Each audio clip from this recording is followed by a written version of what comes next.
Welcome, dear learners, to the Faro Focus, where guidance and precision leads to your growth.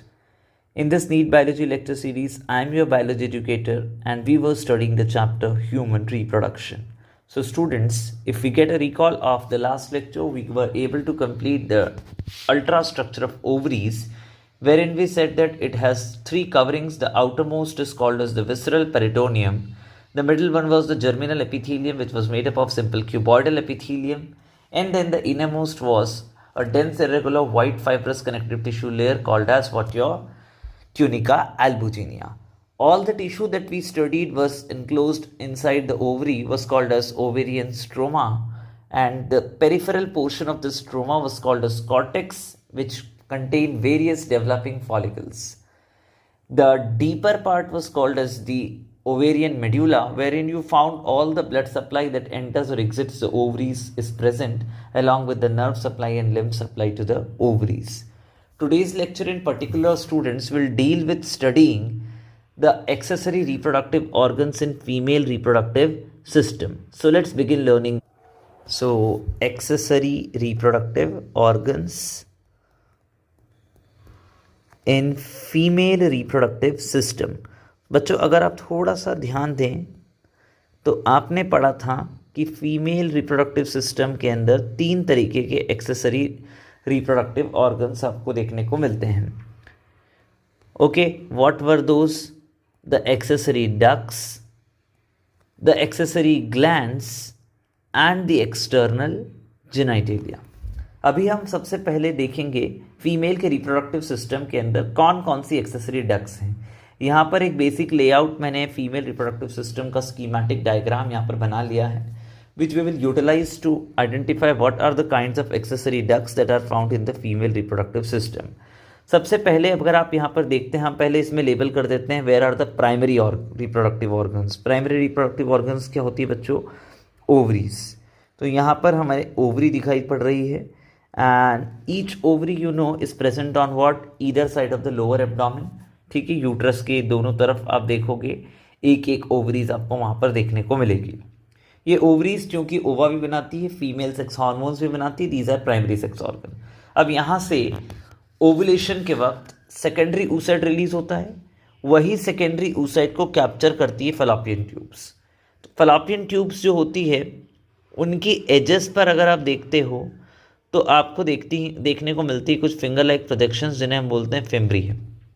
ये fimbriae है एक funnel like portion जो कि infundibulum है, उसी का पार्ट होता है. इनफंडिबुलम फैलोपियन ट्यूब का सबसे शुरुआती हिस्सा है, फनल शेप्ड होता है बच्चों, और इस इनफंडिबुलम से कंटिन्यू करते हुए दिखाई पड़ता है आपको एक ब्रॉडर हिस्सा फैलोपियन ट्यूब का, जहाँ पर आप आगे चल के जानेंगे कि फर्टिलाइजेशन होता है. That is called as ampulla of fallopian tube. Ultimately ये एक नैरो पतली सी रीजन से होते हुए यूट्रस में कनेक्ट करती है Fallopian tube. This region is referred to as what students? Isthmus. इसे हम क्या बोलते हैं? इस्थमस. ये तीन हिस्से इनफंडिबुलम, एम्प्यूला और इस्थमस अल्टीमेटली क्या बनाती है बच्चों? फैलोपियन ट्यूब्स और ओविडक्ट. क्या बनाती है बच्चों? ये फैलोपियन ट्यूब और ओविडक्ट बनाने का काम करती है. ये ओविडक्ट ओपन करती है इनटू यूट्रस. यूट्रस को अगर आप देखते हो यहाँ पर एक कैविटी दिखाई दे रही है, this is called as the uterine cavity. आप ध्यान देंगे यूटरस के भी तीन हिस्से हमें देखने को मिलते हैं. What are the three regions? एक ऊपर की तरफ ये डोम शेप्ड स्ट्रक्चर देखने को मिलता है यूट्रस के. This dome shaped structure is called as the fundus of uterus. इसके बाद आपको एक बड़ा सा रीजन देखने को मिलता है जो यूट्राइन कैविटी को चारों तरफ से सराउंड किए हुए हैं. This is called as the body of uterus. Okay, then you see कि ये बॉडी नीचे की तरफ एक पतली सी कैनाल के सराउंडिंग में स्ट्रक्चर बनाती हुई दिखाई पड़ती है. This structure is called as the cervix. ये तीनों structure, fundus, body and cervix, all together forms the uterus of female, और ये भी एक प्रकार की एक्सेसरी डक्ट ही है. सर्विक्स के बारे में कुछ और बातें अगर देखें तो सर्विक्स एक पतली सी कैनाल को जो है एनक्लोज किए हुए हैं. This canal is referred to as what student? Cervical canal. इसके अलावा ये सर्वाइकल कैनाल की ओपनिंग यूट्राइन कैविटी की तरफ जो होती है, that is referred to as what, internal os internal opening. और जो ये वेजाइना की तरफ एक ओपनिंग इसकी देखने को मिलती है, that is called as external os. तो what is vagina? Vagina female reproductive system का एक और इम्पॉर्टेंट स्ट्रक्चर है एक्सेसरी डक्ट्स के तौर पर, जहाँ पर स्पर्म्स डिपॉजिट होते हैं, इंसेमिनेशन होता है। This is the vaginal canal shown here. इस वेजाइना की ओपनिंग को बच्चों कह दिया जाता है क्या? Vaginal orifice. क्या कह दिया जाता है इसे? Vaginal orifice. तो अल्टीमेटली आप फीमेल एक्सेसरी रिप्रोडक्टिव स्ट्रक्चर्स जब देखते हैं, उसमें डक्ट सिस्टम की जब बात की जाती है तो 3 इंपॉर्टेंट डक्ट्स का जिक्र आपको देखने को मिलेगा, fallopian tubes, uterus and vagina. हम एक एक करके इन तीनों स्ट्रक्चर्स को कवर अप करेंगे कि कैसी इनकी स्ट्रक्चरल डिटेल्स होती है, कौन से स्ट्रक्चर का क्या फंक्शन होता है और कैसे ये रिप्रोडक्शन की प्रोसेस में इन्वॉल्व है। Everything we will come to know. We will begin our discussion at first with what, Fallopian tubes. हम फैलोपियन ट्यूब से हमारे डिस्कशन की शुरुआत करते हैं। जब हम फैलोपियन ट्यूब्स के स्ट्रक्चर को देखते हैं बच्चों, तो फैलोपियन ट्यूब जो है ट्यूबुलर स्ट्रक्चर है, ठीक है। They runs along the periphery of ovaries, ठीक है।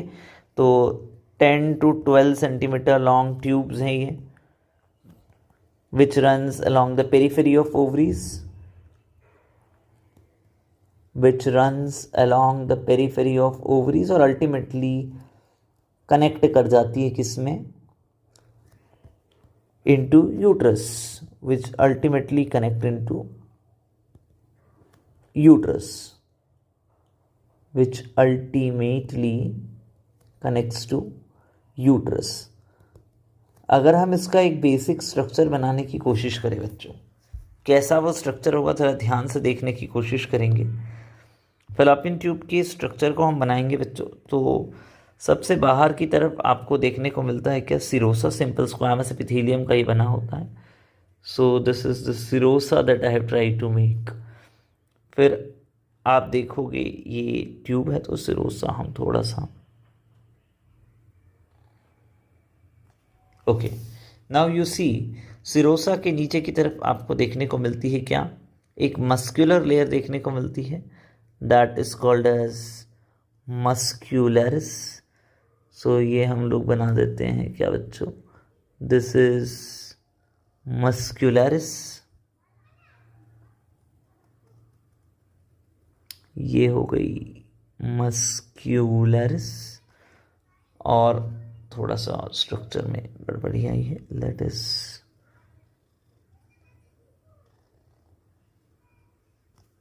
This is muscularis, okay.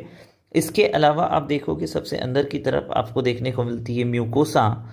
इस म्यूकोसा में आप ऑब्जर्व करोगे कि क्या मौजूद होते हैं बच्चों? इस म्यूकोसा में मौजूद होती हैं simple columnar epithelium with ciliated cells. तो सीलिएटेड सिंपल कोलुमनार एपिथेलियम आपको यहाँ पर देखने को मिल जाएगी।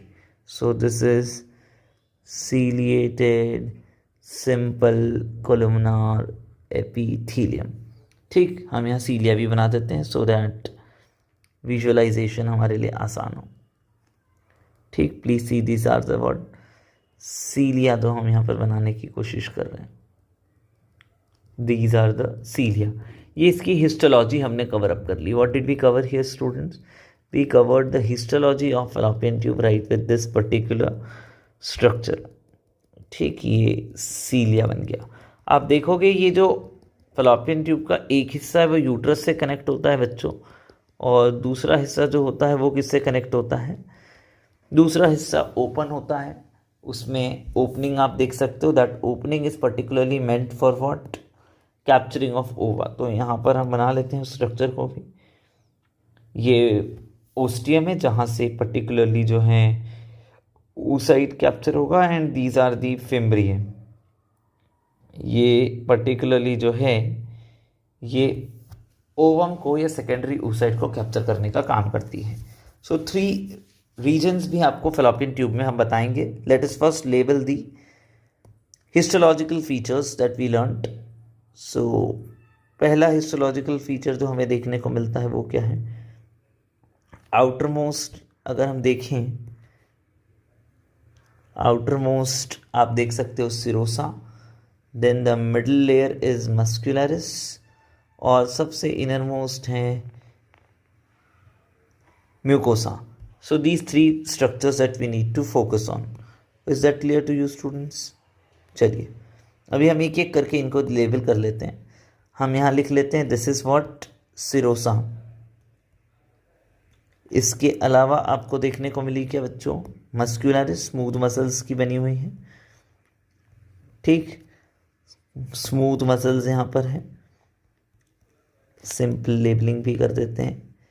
और तीसरा आपको देखने को मिलता है क्या? म्यूकोसा. द थर्ड और the inner most portion is what? Mucosa. It contains what students? It contains simple ciliated columnar epithelium. अब इनके इंपॉर्टेंट फंक्शंस को समझ लेते हैं कि इसका क्या काम है यहाँ पर. तो आप ऑब्जर्व करोगे बच्चों, ये जो मस्कुलरिस हैं ये पेरिस्टाल्टिक मूवमेंट्स कराएगी, धीरे धीरे कॉन्ट्रैक्ट करेगी और रिलैक्स करेगी. तो इन रिदमिक पेरिस्टाल्टिक मूवमेंट्स के कारण ओवा के ट्रांसपोर्टेशन में एक मदद मिलती, पहली चीज. दूसरा, ये सीलिएटेड कोलुमनार एपिथेलियम भी ओवा को एक पर्टिकुलर डायरेक्शन में towards the site of fertilisation transport करने का काम करती है. सो म्यूकोसा में मौजूद सिंपल सीलिएटेड कोलुमनार एपिथेलियम और मस्कुलरिस में मौजूद smooth muscles both help in what students? Both help in transport of ova to the site of fertilization. Is the point clear to you all? Very good. Now let us look at the parts of this fallopian tube. When it comes to the parts of fallopian tube, सबसे पहले आपको देखने को मिलता है एक portion which is here. ये funnel shaped initial portion आपको देखने को मिलता है. This is called as infundibulum. क्या कहलाता है ये? Infundibulum. Initial part of fallopian tube है. ठीक है, initial part of fallopian tube आपको इसको देखने को मिलता है. ठीक, एंड प्लीज रिमेंबर स्टूडेंट्स, ये फनल शेप्ड होता है and its edges bear what? Finger like projections called fimbriae. Its edges bear finger like projections. Very important point students, कि इसकी एजेस पर आपको देखने को मिलते हैं finger like projections called as what students? These finger like projections are called as fimbriae. और ये फिम्ब्रिए जो हैं इनका काम क्या होता है? Fimbriae helps to capture oocyte. Okay, ये रही वो फिम्ब्रिए जो हमने यहाँ लेबल की है. ठीक, fimbriae it helps to capture secondary oocyte. It helps to capture what students? It helps to capture secondary oocyte या ओवम. अब ऐसा दो अलग अलग नाम मैंने क्यों लिए हैं, ये आगे जब आपको पढ़ाया जाएगा तो आप समझ जाएंगे. ठीक है, देन यू सी व्हाट? ये इनफंडिबुलम कंटिन्यू करता है into a broader part of the fallopian tube. ये वो ब्रॉडर हिस्सा है. Widest part of fallopian tube इसे हम बोलते हैं एम्प्यूला. ठीक है, ये क्या है? Widest part of fallopian tube के नाम से हम इसे जानते हैं. Widest part of fallopian tube. Now what is the function of this ampulla? Ampulla में बच्चों fertilization होता है. It is the site of fertilization. Very important. ये क्या है? Site of fertilization in humans. पुरानी NCERT में बच्चों ऐसा लिखा जाता था कि fertilization जो है वो एम्प्यूलरी इस्थमस जंक्शन पे होता है. तो बिल्कुल नहीं बच्चों, ये एम्प्यूला में होता है. नई NCERT ने अपनी इस मिस्टेक को करेक्ट कर लिया है. So now onwards you should be focusing that fertilisation occurs at the ampullary region of fallopian tube. एक PYQ आपको दिखेगा जहां एम्प्यूलरी इस्थमिक रीजन चूज किया गया है because there is no other option there. Okay, वो पुरानी NCERT के पॉइंट ऑफ व्यू से फ्रेम्ड क्वेश्चन है. From now onwards you should focus that ampulla fallopian tube का सबसे वाइडेस्ट या चौड़ा हिस्सा है. यहीं पर फर्टिलाइजेशन होता है, स्पर्म और ओवा की मीटिंग होती है, फ्यूजन होता है एंड अल्टीमेटली जाइगोट का फॉर्मेशन होता है. ये एम्प्यूला रीजन जो है बच्चों अल्टीमेटली कंटिन्यू करती है तीसरे हिस्से में fallopian ट्यूब के. This third region is called as what? Isthmus. क्या कहलाता है बच्चों ये? इस्थमस. इस्थमस एक नैरो रीजन है fallopian ट्यूब की.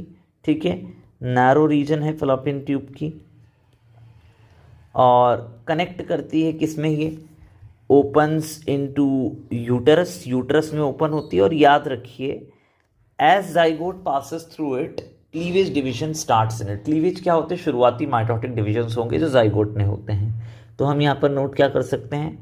As zygote passes through it, it undergoes और इट स्टार्ट्स क्लीवेज। ये क्लीवेज डिवीजन की शुरुआत यहाँ से कर लेता है। So this was all about the fallopian tube found in female. एक और इम्पॉर्टेंट चीज़ आप यहाँ नोटिस करिए, आप देखोगे कि फिम्ब्रिये जो सराउंड किए हुए दिख रही है आपको ऑन द एजेस ऑफ इन्फेंटिबुलम, वहाँ बीच में एक आपको ओपनिंग दिखाई पड़ती है। This particular opening is nothing but ostium. यहीं से सेकेंडरी oocyte को कैप्चर करके अंदर फैलोपियन ट्यूब के ल्यूमेन में ले जाया जाएगा। So what did you learn about the fallopian tube student? की 10 से 12 सेंटीमीटर लंबी ट्यूब्स होती है जो कि ओवरी की पेरिफेरी में रन करती हुई जाती है और यूट्रस में अल्टीमेटली ओपन हो जाती है। इसकी 3 पार्ट्स आपको देखने को मिलते हैं। 3 पार्ट्स ऑफ फैलोपियन ट्यूब आपको ऑब्जर्व करने को मिलते हैं। What are the 3 parts of fallopian tube? Fallopian tube के 3 पार्ट्स में पहला पार्ट आता है क्या बच्चों? इन्फंडिबुलम। दूसरा पार्ट आता है क्या बच्चों? एम्प्यूला। और तीसरा पार्ट आता है क्या बच्चों? इस्टमस। ये 3 रीजन्स आप इसमें देखते हो, जिसमें इन्फंडिबुलम सबसे शुरुआती फनल शेप्ड स्ट्रक्चर है। इसकी एजेस पर फिंगर लाइक प्रोजेक्शंस है जो कि ओवम को कैप्चर करके ओस्टिया के थ्रू ल्यूमेन में पहुंचा देंगे फैलोपियन ट्यूब के। ये ओवम पहुंचता है फिर फैलोपियन ट्यूब के सबसे वाइडेस्ट हिस्से में, जिसे हम बोलते हैं एम्प्यूला। यहीं पर वो स्पर्म्स के साथ फ्यूज करके जाइगोट बनाएगा। फिर अल्टीमेटली ये जाइगोट एक पतली सी narrow region of the fallopian tube से पास करेगा, जिसे हम बोलते हैं इस्टमस। और as it passes through this isthmus it has started undergoing cleavage divisions. तो ये था आपके फैलोपियन ट्यूब के 3 स्ट्रक्चर्स। और इसकी हिस्टोलॉजी आपने देखी तो सबसे इनरमोस्ट आपको म्यूकोसा देखने को मिला, जहाँ सिंपल सीलिएटेड कोलुमनार एपिथेलियम है। बीच में आपको मस्कुलरिस जो कि स्मूथ मसल्स की एक लेयर देखने को मिलती है। सबसे बाहर की तरफ आपको देखने को मिलता है सिरोसा, सिंपल स्क्वैमस एपिथेलियम का बना हुआ। मस्कुलरिस और म्यूकोसा में मौजूद सीलिएटेड सेल्स ओवा को साइट ऑफ फर्टिलाइजेशन तक ट्रांसपोर्ट करने में मदद करते हैं। So this was all about today's lecture, students. In the next lecture, we shall be focusing on understanding the structure of uterus of human females and knowing what are the walls of the uterus. कौन कौन सी वो layers है uterus के अंदर जो आपको देखने को मिलती है उसकी वॉल में, और किस पर्टिकुलर लेयर का क्या फंक्शन है मेंस्ट्रुअल साइकिल के दौरान, उनमें से कौन सी वो लेयर है जिसमें रेगुलर चेंजेस आपको, साइक्लिक चेंजेस आपको देखने को मिलेंगे। ये सब कुछ हमारे अगले लेक्चर का कंसेप्चुअल टॉपिक रहने वाला है। So for time being, thank you very much everyone. Keep learning, keep growing. Once again thank you.